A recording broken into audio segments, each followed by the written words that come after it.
I wanted to share with you a little bit more about what's going on with the GraceWay situation. Let me tell you a little bit about what happened on Sunday. I preached a sermon on Sunday morning, helping them continue their series in the book of Job. But it was an unusual sermon in that I had two chairs on the platform, and I had the idea of Job coming into the counseling room with Jesus, and Jesus expressing concern for Job and telling Job about some of his experiences of feeling misunderstood and being distant from God on the cross, and empathizing with people, and being a mediator.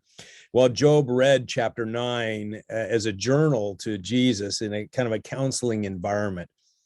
It was a very powerful sermon, really emphasizing the work of Christ in our lives. And in the first service, one man came up to receive salvation. And it just was a beautiful time of ministry on Sunday morning at GraceWay. In the evening, then, there was the kind of question and answer time, and they voted positively for the vote and an affirmation. And people are very eager now to move forward with a period of transition. There's a lot of interest in welcoming the people from Calvary Chapel into GraceWay. So I've spent a significant amount of time talking to individuals and outlining a path for our plan to connect and be with GraceWay. They're looking for all kinds of ways for us to serve, but most importantly, they want to make sure that every person feels a special place at GraceWay. It is a larger church, and so there are some challenges, I think, that people are feeling in their own hearts. There's at Calvary Chapel Living Hope. I think that a lot of people are feeling the excitement of an opportunity that finally God has answered our prayer about a building, and that we have a solution, that we can develop family ministry more, we can continue to be a church together. But I think also there's feelings of not just excitement on the one hand, but on the other hand, anxiety and sadness, or maybe a mixture of those. Anxiety about, I wonder what it'll be like. Will I be able to go to this church? Will I feel comfortable there? And the other one is the sadness because we have really enjoyed the barn, and the barn has been a special place for us. For those of us who stayed. Now it has been difficult and challenging for a number. I mean, Cindy was telling me,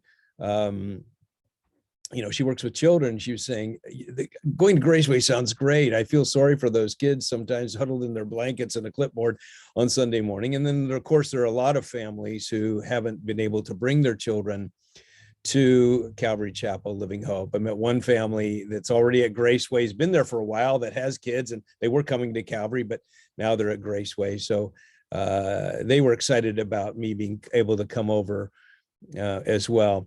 But I think we want to recognize that the barn has its limitations and challenges for us, even though it's quaint and rustic and has a beautiful feel to it when we worship the Lord, or we see the snow coming down out the windows, or just enjoy the warm air coming in the summertime. But it's a challenge for us to bring families in, and because families don't stay. It's hard for people who need to be able to walk on a surface that's firm to get into the barn. It's hard for people who don't want to use an outhouse, especially when it's freezing cold.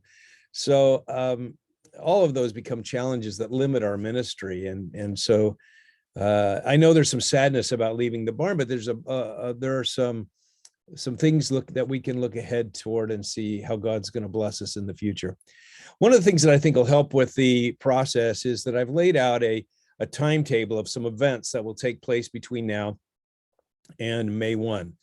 May 1 will be our welcome and installation service on an evening. That'll also be our first Sunday over there. You'll have to choose whether you want to go to the first service or second service.